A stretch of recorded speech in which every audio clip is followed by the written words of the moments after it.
പൂർവികരുടെ പാപഭാരം പോലും ഏറ്റുവാങ്ങേണ്ടി വന്ന ഒരു രാജാവ് കേവലം 7 ദിവസത്തിനകം സർപ്പദംശനമേറ്റു മരിക്കുമെന്ന ശാപം പേറി ജീവിക്കുകയായിരുന്നു.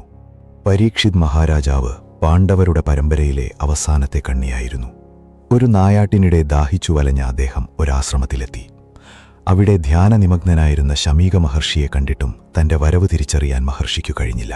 കോപം പൂണ്ട പരീക്ഷിത് അടുത്തുണ്ടായിരുന്ന ഒരു ചത്ത പാമ്പിനെ എടുത്ത് മഹർഷിയുടെ കഴുത്തിലണിയിച്ചു. ഈ നിന്ന മഹർഷിയുടെ പുത്രനായ ശൃംഗിയെ കോപിപ്പിച്ചു. തപോബലം കൊണ്ട് ഉഗ്രനായ ആ ബാലൻ 7-ാം ദിവസം തക്ഷകൻ എന്ന സർപ്പത്തിന്റെ ദംശനമേറ്റു പരീക്ഷിത് മഹാരാജാവ് മരിക്കുമെന്ന് ഉഗ്രമായി ശപിച്ചു. പക്ഷേ ആ ശാപത്തിനു പിന്നിൽ ഒരു നിഗൂഢമായ ധർമ്മം ഒളിഞ്ഞിരിപ്പുണ്ടായിരുന്നു.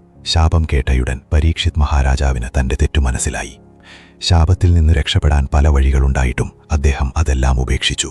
മരണത്തെ ഭയക്കാതെ ധർമ്മത്തെ മുറുകെ പിടിച്ച് തന്റെ കിരീടവും സിംഹാസനവും ഉപേക്ഷിച്ച് ഗംഗാനദിയുടെ തീരത്തേക്ക് പോയി. അപ്പോൾ എന്തായിരിക്കും മരണത്തെ മുഖാമുഖം കണ്ട ആ മഹാരാജാവ് ചെയ്തത്?